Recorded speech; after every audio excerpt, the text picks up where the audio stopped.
I am back. And guess what? No more coughing. Man, that vacation was exactly what I needed. So you know me, right?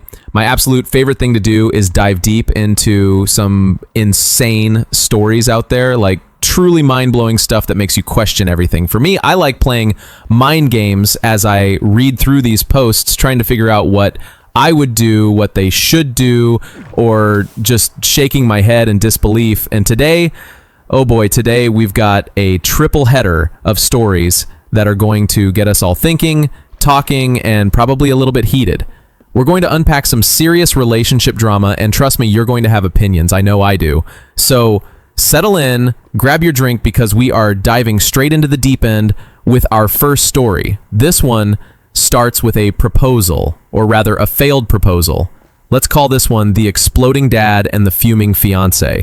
This story was actually posted by someone in their late 20s trying to make sense of what just went down. Let's hear it. My boyfriend proposed to me, then my dad said no, and he exploded in anger. My boyfriend was planning to propose to me last Friday. We've been dating for 2.5 years. He bought the ring a week before, but he didn't ask my parents until a few hours before he was planning to ask me. He called my dad on the phone, and my dad told him no.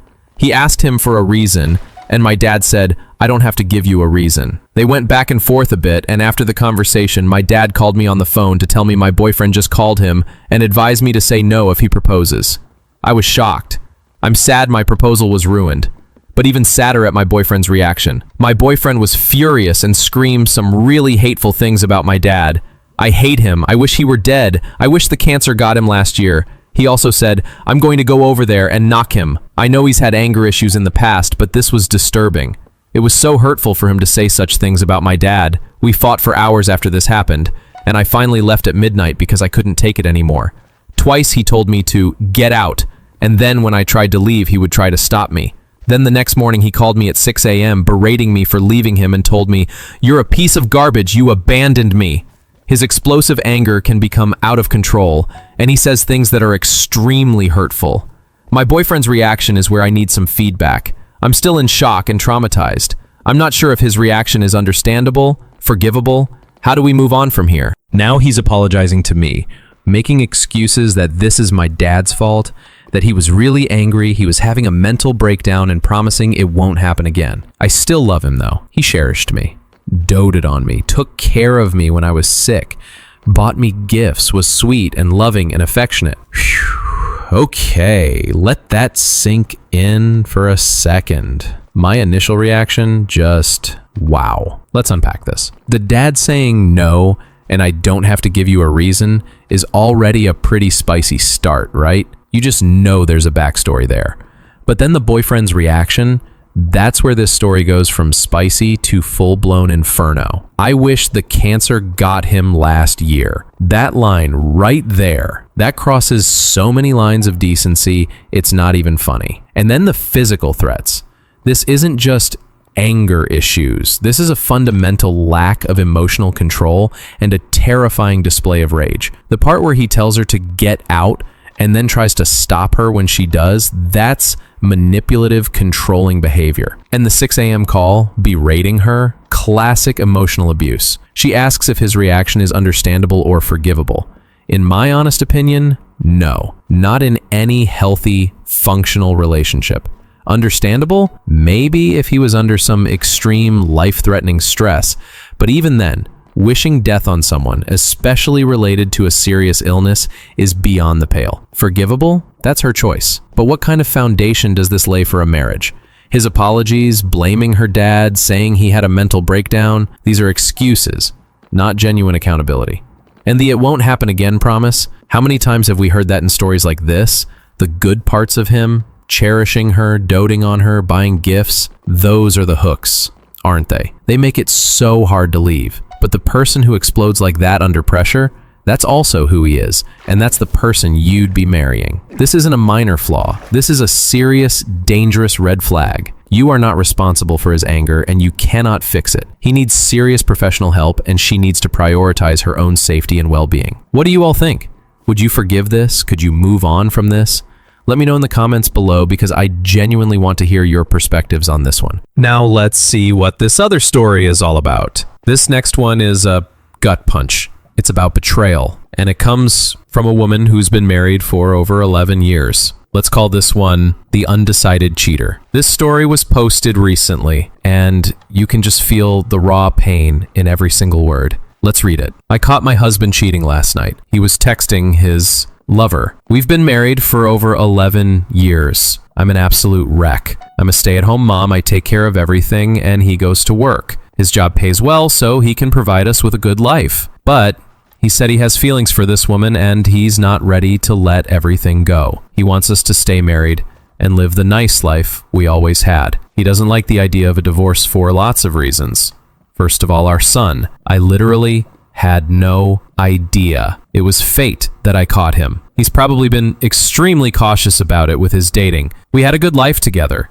Some arguments here and there, but still having sex regularly and acting like a family. I asked him to cut ties with his person, but he says he can't because he doesn't want to hurt her. This pisses me off so much. I even talked about couple counseling, which he agreed to. Still, he can't let her go, and he wants her as a friend. I'm still shocked. I don't know what to do, what to think, what to say. We discussed about divorce, which wouldn't be imminent since I'd have to first get an associate degree and a job that pays decently, then sell the house, etc. I literally thought we were a good team and we were working well together. I'm sure he doesn't want a divorce, even for keeping up appearances when it comes to his parents and job. I haven't been able to eat anything since last night. He says he still loves and I'm still his priority and he doesn't want to leave me. I'm feeling sick to my stomach. How does someone live after something like this? Ugh, my heart absolutely breaks for this woman.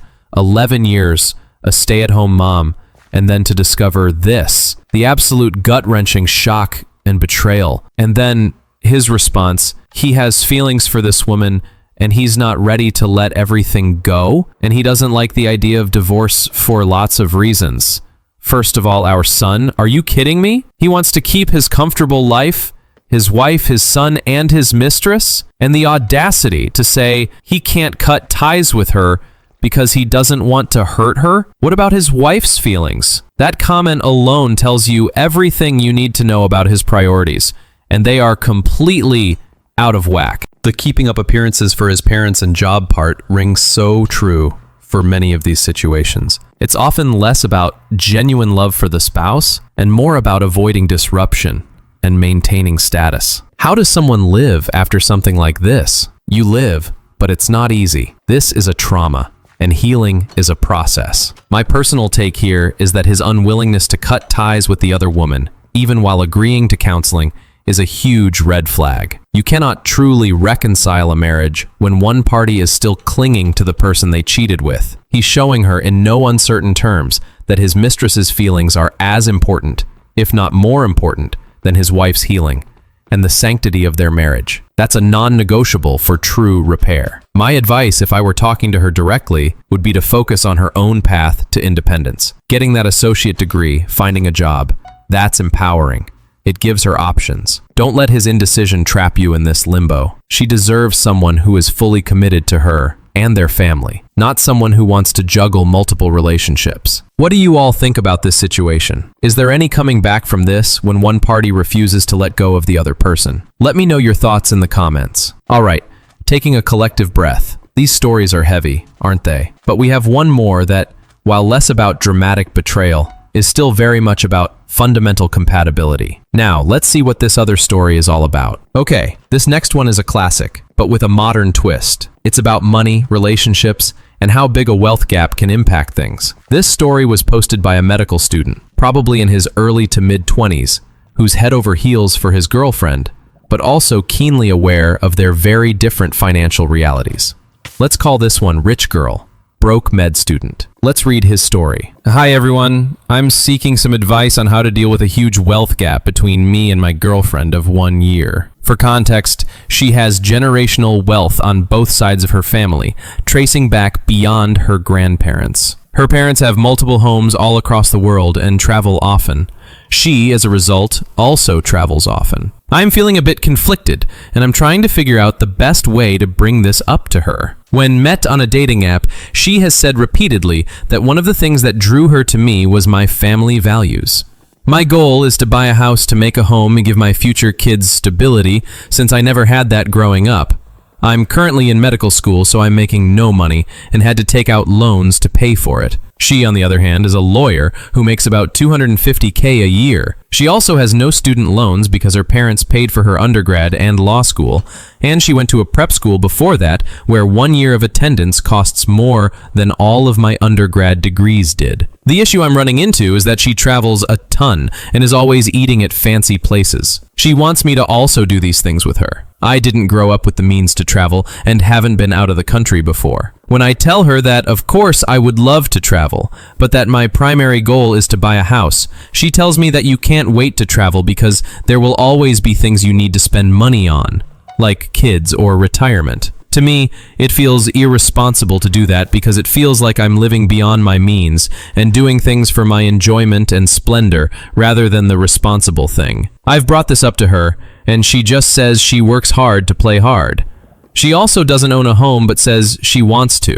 Furthermore, just this year she has been to Park City, Amsterdam, Puerto Rico, Oslo, St. Bart's, Japan, and now France. All of these trips have been with her family, so I feel like her parents are footing the bill for her hotel and food. The issue I'm having is that I'm happy for her that she comes from wealth. However, she has money habits that I think would bother me if we end up getting engaged and eventually having combined finances. How do I bring this up to her? Okay, this is a classic relationship conundrum, isn't it?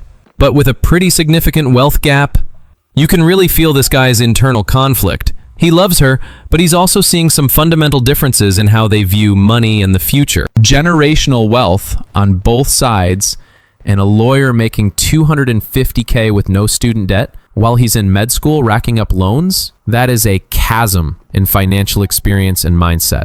She's starting life on third base, possibly even home plate, while he's still trying to get his cleats on at the beginning of the race. And the family values comment she made about him, while sweet, it's interesting because his family values seem to be rooted in financial stability and building a secure home, which might be very different from her understanding. Her response to his desire to save for a house, you can't wait to travel because there will always be things you need to spend money on, like kids or retirement. That's a telltale sign of different financial philosophies. For someone who's always had money, saving for a future might feel abstract. Whereas for him, it's a deeply ingrained necessity, and him feeling like he's living beyond his means if he travels like her, he's absolutely right. And the fact that she says she wants a home, but isn't prioritizing it with her substantial income, constantly jet-setting, it speaks volumes about where her actual priorities lie. She might want a home, but she's not acting like someone who truly wants to make the sacrifices necessary to get one. Unlike him. This conversation is absolutely critical, and it needs to happen soon. It's not just about her money, it's about fundamental values and life philosophies. He values security, planning, and delayed gratification. She values immediate experience and perhaps assumes a safety net that he doesn't have. If they combine finances, these differences will cause constant friction and resentment. How to bring it up? He needs to be direct, honest, and frame it from his perspective, not as a criticism of her. Something like, I love spending time with you and exploring new things, but I also have very specific financial goals and anxieties that come from my background. Right now, traveling the world isn't something I can responsibly prioritize when I'm trying to save for a down payment and manage my student loans. I feel a lot of pressure when you suggest things I can't afford, and it makes me worried about how we would manage our finances long term if our goals are so different. This conversation will reveal a lot about their fundamental compatibility. Money is one of the biggest reasons for marital strife, and this gap in mindset is a giant red flag that needs to be addressed before they get any more serious. It's not about her wealth. It's about their different approaches to financial responsibility and future planning. So what do y'all think? Can these two make it work with such vastly different financial philosophies? Or is this a fundamental incompatibility that will eventually tear them apart? Let me know your thoughts in the comments below. All right, you guys, 3 wild stories today. Seriously, this is why I love doing these. The human experience is just endlessly fascinating and often incredibly messy. Thank you so much for tuning in and for letting me be your perfect reader today. Don't forget to like this video, subscribe if you haven't already, and hit that notification bell so you don't miss our next deep dive